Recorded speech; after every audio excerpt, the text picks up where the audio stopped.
My name is Madison Parker. I'm 27 years old, and if someone had told me 10 years ago that I'd inherit my grandfather's entire empire worth $5 billion, I would have laughed in their face. Back then, I was the unwanted daughter, kicked out on my 18th birthday with nothing but a backpack and a sneer from my parents. "You'll never survive without us." So imagine walking into a courtroom last month, facing those same parents, perfect suits, fake smiles, my older brother Ethan sitting beside them like he already owned the world. My mother leaned in, her perfume choking the air, and whispered sweetly, "Of course, Madison, we'll manage it all for you." My father nodded smugly, as if my life, my future, and $5 billion were already in their hands. But when the judge turned to the next page of the will, their smiles froze, then shattered. I grew up in a house where appearances mattered more than love. My parents, Richard and Diane Parker, weren't poor, far from it. Dad was a regional executive at a logistics firm. Mom was the type who lived for cocktail parties and neighborhood gossip. But if you looked beneath the polished smiles, you'd see the rot. They only valued the child who fit their perfect image. That child was my brother, Ethan. He was the golden boy, straight, a student, football star, the one my parents paraded at dinner parties. Every victory of his was a family celebration. When Ethan got accepted to his dream college, Dad opened champagne. When I wrote a short story that won a local contest, Mom shrugged and said, "That's cute, but it won't pay the bills." It wasn't that I was rebellious. I wasn't sneaking out or breaking rules.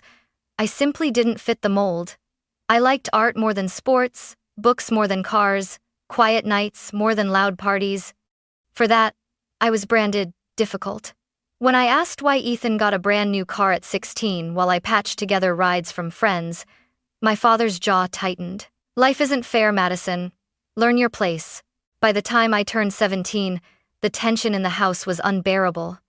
Every dinner became a trial. Mom would roll her eyes whenever I asked for basic fairness. Ethan would smirk across the table, twirling his car keys, basking in the glow of being untouchable. And Dad just looked at me like I was a problem he couldn't wait to get rid of. I'll never forget the night he leaned forward, his voice low and sharp. "If you're still living under this roof by 18, you're a failure." The words cut deeper than any slap.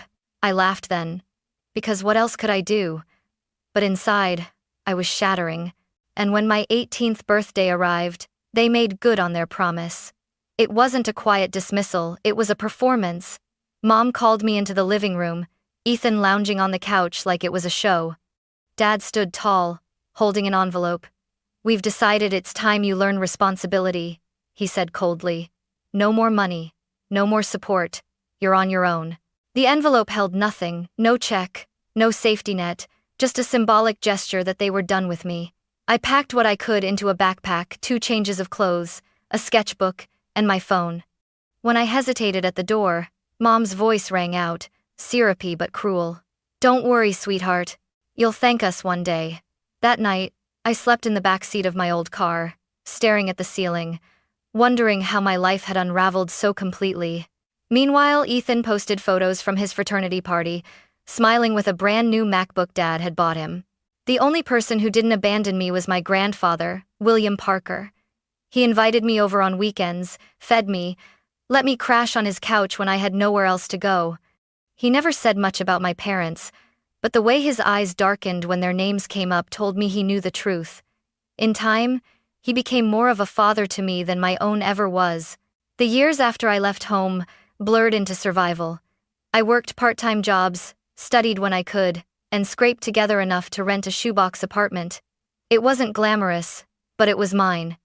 Through it all, my grandfather, William Parker, was the only family who never turned his back on me. He'd slip me grocery money when he thought I wasn't looking, invite me over for Sunday dinners, and remind me with a firm squeeze of my hand, "Madison, you're stronger than you think." So when the call came, it knocked the air from my lungs. Grandpa was gone. Even though I knew he had been sick for a while, some foolish part of me believed he'd outlast us all. Stubborn, steady, unshakable. Losing him felt like losing the only anchor I had left. The days after his death were a fog. I expected nothing from the estate. Maybe an old watch, a letter, something small to remember him by. I certainly didn't think I'd be summoned to a will reading in the county courthouse. When the official envelope arrived, embossed with the seal of the probate court, my hands shook as I opened it. Inside, the words were clear. The heirs of William Parker are required to attend the reading of his last will and testament. My name was listed alongside my parents and Ethan. I almost didn't go. Part of me wanted to grieve in peace, away from their toxic orbit. But another part, perhaps the one my grandfather nurtured, refused to let them write me out of his story. So, on a gray Monday morning, I walked into the courthouse. They were already there, of course. My parents, Richard and Diane, dressed as if attending a gala rather than their father's will reading. My mother's pearls gleamed against her silk blouse, her lipstick a shade too bright. Dad sat with his hands folded smugly, his cufflinks catching the light. And Ethan. Ethan looked like he was born to inherit an empire. His navy suit was tailored, his grin wide as if the entire proceeding were just a formality. When I stepped through the doorway, all three of them turned. My mother's smile stretched too wide, sugary sweet. "Madison, darling," she cooed, as though we hadn't gone years without speaking. "I knew you'd come." Dad gave a curt nod, his eyes already drifting back to the attorney's briefcase like a hawk watching prey. Ethan smirked and muttered just loud enough for me to hear, "This will be fun." I sat down across from them, my pulse hammering in my ears. The air felt thick, suffocating, as though the walls themselves knew what was about to happen. The attorney, a sharp-eyed man named Mr. Whitmore, cleared his throat and adjusted his papers. "We are here to read the last will and testament of William Parker," he began. My mother's hand brushed mine, her nails pressing slightly into my skin. "Don't worry, Madison," she whispered. "Of course we'll manage it for you." My father nodded smugly, as if the billions were already in his account. They had no idea what was about to hit them. The room was so quiet I could hear the rustle of papers as Mr. Whitmore, the attorney, flipped to the first page of the will. My parents leaned forward. Ethan stretched back like a king awaiting his crown, and I gripped the edge of my chair until my knuckles whitened. "This is the last will and testament of William Parker," Mr. Whitmore began, his voice steady. "Dated and notarized 1 year prior to his passing." My mother exhaled audibly, as though rehearsed. She glanced at Ethan, then at me, with a patronizing smile. Dad rested his hand on his knee, smug and certain. I could almost hear the script they'd written in their heads. Ethan inherits the fortune. They manage it together, and I fade into irrelevance. But then Mr. Whitmore's next words split the air like a thunderclap. "I, William Parker, do hereby leave the entirety of my estate, valued at approximately $5 billion, to my granddaughter, Madison Parker." Time stopped. I swear the clock on the wall went silent. For a heartbeat, nobody moved. My parents froze mid-smile, their faces cracking like porcelain masks. Ethan's jaw dropped, then snapped shut with an audible click. I blinked, certain I'd misheard. $5 billion? To me? My pulse thundered so loudly I barely registered the attorney continuing. "It is my express wish," Mr. Whitmore read, "that this estate be left in her sole possession, with no trustees, no oversight, and no conditional management. Madison Parker is to have full control of the assets, properties, and holdings, effective immediately." The silence that followed was deafening. Then, like vultures realizing their prey had flown from their talons, my family scrambled. My mother's voice shot out first, shrill but laced with sugar. "Well, of course that makes sense," she said, clapping her hands lightly. "Madison was always close to her grandfather. Naturally, she'll need our guidance, won't she, Richard?" Dad straightened, nodding quickly, his smile stretched tight. Yes, of course. $5 billion is, well, it's an enormous responsibility for someone so young, so inexperienced.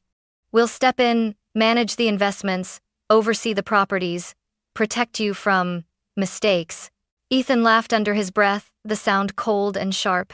"Don't take it the wrong way, Maddie, but you've never exactly been responsible. Remember when you maxed out that little credit card freshman year? Multiply that by $5 billion, disaster waiting to happen." I sat frozen, every word lashing me like a whip. Their arrogance was staggering. Even here, even now, after my grandfather had trusted me with everything, they couldn't see me as capable. To them, I was still the weak one, the expendable one. Mr. Whitmore cleared his throat. To clarify, he said firmly, Mr. Parker specified that the estate belongs solely to Madison Parker. No trustees, no family oversight, no shared management. His instructions are explicit. Dad's jaw tightened. He forced a chuckle. We understand. We're only concerned for her well-being. You understand, don't you, Madison? He looked at me then, calling me Madison, like it was some gesture of affection, though his eyes gleamed with fury. Mom leaned closer, her nails digging into my arm. Sweetheart, you know we only want what's best. Let us guide you. Grandpa would want us all to benefit. That word benefit hung heavy in the air. Benefit for them, not me. Inside, something stirred. A heat I hadn't felt in years. I remembered every cold night in my car, every cruel smirk across the dinner table, every time they told me I wasn't enough. And now here they were, trying to sink their claws into the one thing my grandfather had trusted me with. I kept my face neutral, my lips pressed tight, but inside, I was boiling. Ethan leaned forward, smirking again. Think about it, Maddie. You're not even a homeowner. You rent. You've never invested a dime. $5 billion will drown you. Dad's managed money his whole career. It just makes sense. For a moment, I almost laughed. They still didn't understand. Grandpa had seen through all of them. He hadn't chosen me out of pity. He'd chosen me because he knew I could rise above their greed. And as their voices droned on, full of fake sweetness and poisonous barbs, I sat straighter in my chair. I didn't say a word. Not yet. But I knew this was only the beginning of a war they could never win. The courthouse scene was only the opening act. By the time I returned to my apartment that evening, my phone was already buzzing with messages from my mother. We should talk, sweetheart. Your father and I know what's best. Don't make rash decisions. Each text dripped with faux concern, but I knew the truth they were circling, desperate. I ignored them. For 2 days, silence. Then, late one night, a knock rattled my door. When I opened it, there stood Ethan, leaning against the frame in his tailored jacket, that infuriating smirk plastered across his face. Without waiting for permission, he walked in. Cute place, he said, glancing around my modest living room as though inspecting a motel. But let's be honest, Maddie. This won't do anymore. $5 billion and you're living here? Embarrassing. I crossed my arms. What do you want, Ethan? He sank into my couch, stretching out like he owned it. Simple. I'm here to make sure you don't embarrass yourself. You've been living small for so long you don't even realize what you've got. Dad knows investments. Mom knows people. And me? I've got vision. Style. Together we could turn Grandpa's empire into something bigger. But only if you stop being stubborn. His words stung not because they held truth, but because they echoed every insult I'd ever heard at home. Small, stubborn, incompetent. He had learned their script by heart. I don't need your help, I said firmly. Grandpa left it to me. Not you, not them, me. For the first time, his smirk faltered. He covered it with a chuckle, but I saw the flicker of panic in his eyes. You really think you can handle this alone? Be smart, Maddie. Hand it over before you drown. I showed him the door. But Ethan wasn't the only one. The next day, my mother appeared no knock, just sweeping in like she still owned my life. She perched on a chair, smoothing her skirt, voice syrupy. Darling, you've always been too sensitive. This money, it could ruin you. Let us shoulder the burden. I stared at her, remembering the night she smiled as she kicked me out. Her nails dug lightly into my arm now, just like in the courtroom. Think of it as a family effort, she cooed. Grandpa would want us all to benefit. Benefit. The same poisoned word. When she finally left, I locked the door and sat in the silence, my chest tight. For a moment, doubt whispered, maybe they were right. Maybe I wasn't strong enough. But then I pictured Grandpa's steady eyes, the way he'd told me, you think before you speak. That's not weakness, that's strength. That night, I made a decision. No more playing defense. From now on, I document every word, every threat, every attempt to gaslight me. If they wanted a war, I'd be ready. And deep down, I knew this was only the beginning. I thought the whispers and guilt trips were bad, but nothing prepared me for outright betrayal. It started with a phone call. I was at work when my cell buzzed Mr. Whitmore, the attorney. His voice was clipped, urgent. "Madison, I need to ask, did you authorize anyone to access the estate accounts?" My stomach dropped. "No." "Why?" He sighed. "Someone presented themselves at the bank as your representative. They tried to withdraw funds. Fortunately, the stipulations in your grandfather's will flagged the attempt. The bank refused." "But, Madison," they were insistent. I didn't need to ask who it was. I could picture it perfectly, my father's stern voice, my mother's sugary smile, Ethan's arrogance all spun into a lie to claim what wasn't theirs. That night, I drove past their house. The lights glowed warmly, the porch as pristine as ever. 2 cars sat in the driveway like nothing had changed. But to me, the sight was venom. They weren't just manipulative anymore. They were thieves. And as if that weren't enough, the slander campaign began. Small towns thrive on gossip. And my parents knew it. Suddenly, people at the grocery store looked at me differently. The cashier who once smiled now muttered, "Must be nice, living off an old man's money." At the gas station, I caught whispers. She stole it from her brother. That fortune wasn't meant for her.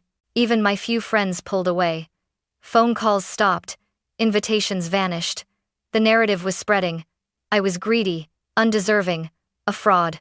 One evening, sitting alone at my kitchen table, the weight of it all crushed me. I had the money, yes, but it felt like a trap. If I used it, I'd feed their story. If I stayed quiet, I'd drown in silence. For the first time since the will reading, I wondered if maybe they were right. If maybe I wasn't strong enough. My hand drifted to a drawer. Inside, tucked beneath old receipts and a dried-up pen, was an envelope I'd nearly forgotten. It was from my 21st birthday. Grandpa had handed it to me back then with a knowing smile, saying, "One day, you'll understand." With trembling hands, I opened it. The letter inside was written in his firm, slightly shaky script. "Madison, if you're reading this, I hope you've learned by now that the world doesn't give it takes. Don't let them.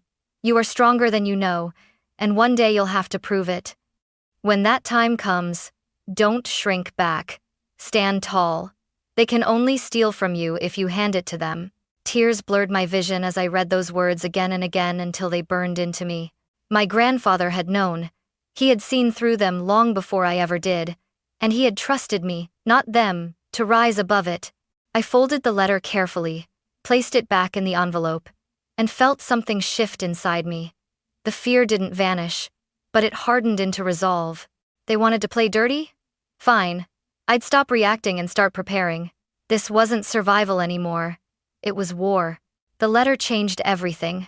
For the first time, I felt my grandfather's presence not just as a memory, but as a guide. His words lit a fire in me. Don't shrink back. Stand tall. I began to prepare. Quietly, methodically.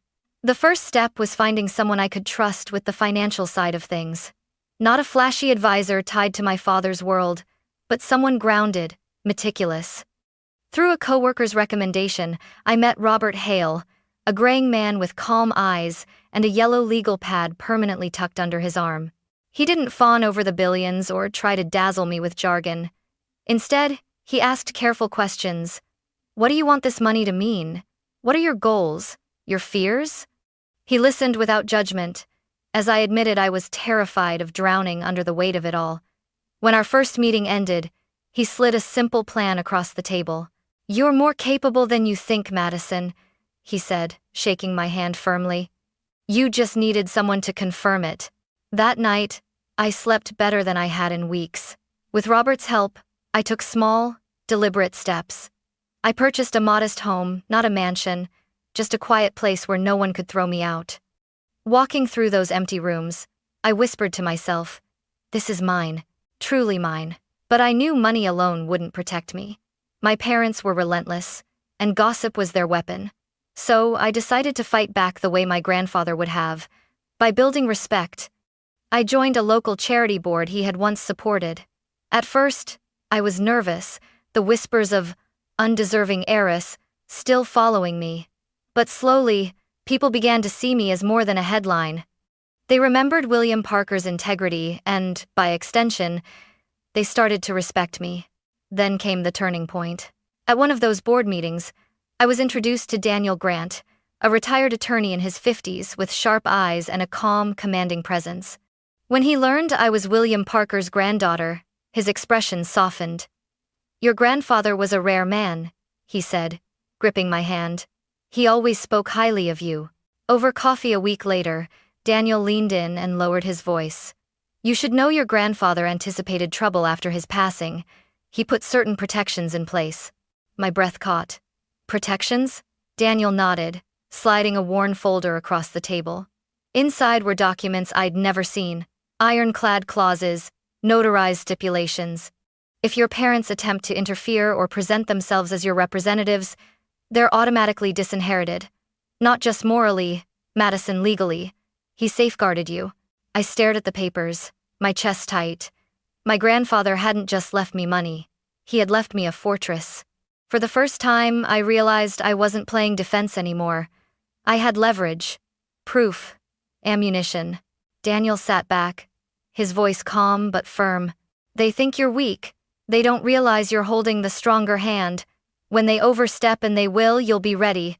I left that meeting with a new sense of clarity. My parents weren't just up against me anymore. They were up against my grandfather's foresight, my allies, and my determination. The war wasn't over, but for the first time, I felt like I could win.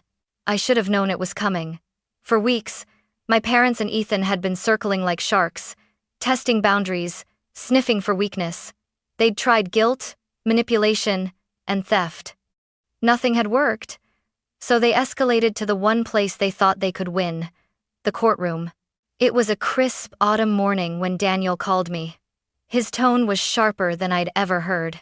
"Madison, they filed a petition with the court this morning. They're claiming you're unfit to manage the estate. They're requesting guardianship of your assets." I nearly dropped the phone. "Guardianship? I'm 27 years old. That's their angle," Daniel said grimly. "They'll argue you're inexperienced, unstable, incapable. But remember, we've prepared for this." The hearing was set for the following week. The days leading up to it stretched like wire. Every time I stepped outside, I felt the weight of whispers. Neighbors looked at me with a mix of pity and suspicion. My parents had been busy poisoning the well. By the time I entered the courthouse, my hands were trembling. I wore a simple navy suit, nothing flashy. I wanted to look competent, steady. Across the aisle, my parents and Ethan sat together, flanking one another like soldiers. My mother's smile was syrupy, my father's jaw tight with smug anticipation, Ethan practically glowing with arrogance.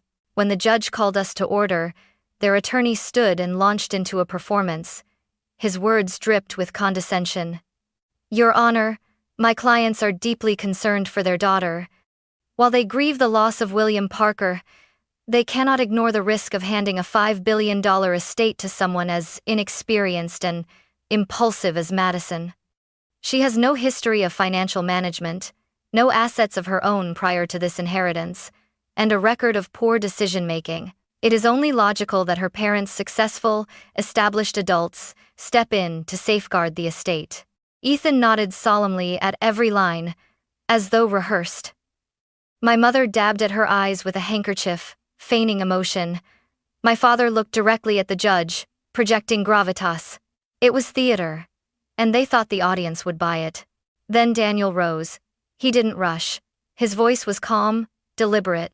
"Your Honor, this case is not about competence, it's about greed." He laid out the evidence one by one, each piece like a hammer blow. The forged attempt at the bank, text messages from Ethan, dripping with condescension, mocking my ability to handle the money. Letters from my parents proposing that I share the inheritance by funneling assets into their accounts. The stipulations in my grandfather's will, ironclad, notarized, explicit that no one but me was to manage the estate. The courtroom grew quieter with each revelation. My parents shifted in their seats, their confidence cracking. Ethan's smugness faltered as Daniel projected one of his texts onto the screen. You'll drown in 5 billion, Maddie. Better let Dad take it. Then Daniel delivered the final blow. He lifted a worn leather notebook, edges frayed with use. This was entrusted to me by William Parker himself. Inside are his handwritten notes, his concerns, his foresight. He anticipated this exact situation. Allow me to read a passage. He flipped to the final page, his voice steady as he recited, "If they attempt to take what is not theirs, it will be proof enough of why I chose Madison. She has endured their cruelty, risen above their neglect, and proven stronger than they ever imagined. My estate is hers alone, not to be shared with those who cast her out." The words echoed through the chamber like a verdict before the verdict. I watched my mother pale, her hand frozen mid-clutch of her pearls. My father's fists clenched against the table. Ethan's eyes darted to the floor, his jaw tight. The judge leaned forward, her expression unreadable. Then, in a voice crisp and final, she said, "The petition is denied. The estate remains solely in Madison Parker's control. Furthermore, this court cautions the petitioners against any further attempts to undermine the explicit wishes of the deceased. This matter is closed." It was over in less than an hour, but it felt like a lifetime. As the gavel struck, my parents' facade shattered completely. My mother turned to me, voice trembling with false warmth. "Sweetheart, you don't understand how much pressure this island. We only wanted to protect you." I stood, calm in a way I hadn't been in years. "No, you wanted to protect yourselves. Grandpa knew it, and now everyone else does too." Her hand hovered in the air, then dropped. My father muttered under his breath but couldn't meet my eyes. Ethan stormed ahead, his heels clicking like gunfire against the marble floor. I walked out of that courthouse with my head high, the weight of years lifting from my shoulders. For the first time, I wasn't the outcast, the failure, the scapegoat. I was the heir my grandfather had chosen and the one thing my parents could never control again. But as I stepped into the sunlight, one truth burned in my chest. This wasn't the end. The legal battle was won. Yes. But the fallout, the reputations destroyed, the relationships severed was just beginning. And I was ready for it. The verdict might have ended the legal battle, but the aftermath unraveled slowly, like dominoes tipping one by one. My parents had strutted into that courtroom believing they could bend the world to their will, the same way they bent me when I was young. The judge's ruling had done more than deny their petition. It had ripped away the masks they had worn for decades. It started small. My mother's circle at the country clubs suddenly grew cold. Where once she was the queen of gossip and brunches, now conversations hushed when she entered the room. I heard whispers from acquaintances. "We had no idea how cruelly they treated Madison. It's disgraceful." She tried to brush it off with brittle smiles, but even she couldn't hide the humiliation. My father fared no better. News of the court case spread through his company like wildfire. Clients who once trusted his expertise in finance began to distance themselves. Meetings were canceled. Eventually, I learned he'd been encouraged to take early retirement. For a man whose entire identity was wrapped in professional authority, the forced exit was a crushing blow. And Ethan. Oh, Ethan's fall was the sharpest. His entire social status had been built on being the golden child, the favored son, the heir apparent. But after the court exposed the attempted fraud and those smug texts, people saw him for what he truly was, entitled, arrogant, and hollow. His girlfriend dumped him. Invitations to parties dried up. Soon enough, word reached me that he'd moved back in with our parents. 3 broken egos under one roof, feeding off each other's bitterness. Meanwhile, my world expanded in ways I'd never dared to imagine. I threw myself into work and into causes my grandfather had cared about. The charity board grew into something larger, and I began to play a leadership role. For the first time, people sought out my voice, not to dismiss it, but to listen. Respect not grudging, not conditional, real respect. I invested carefully, following Robert's steady plan. My home became more than shelter. It became proof that no one could ever throw me out again. Every key I turned in the lock reminded me of how far I had come. But the most powerful moment came quietly. One evening, I drove past my parents' house, the same house I had been exiled from on my 18th birthday. The porch light was on, but the lawn was unkempt. the shutters faded, the paint peeling. It looked tired, worn, almost like the people inside. I parked across the street, memories washing over me. The night they staged my exile, the years of mockery, the endless comparisons to Ethan. For so long, that house had been a monument to my failure. But now, I felt nothing but clarity. They hadn't destroyed me. They had forged me. I rolled down the window, the cool night air brushing against my face, and whispered words I'd never dared speak before. Grandpa was right. I decide what I'm worth. With that, I put the car in gear and drove away, leaving behind the house, the ghosts, and the power they once held over me.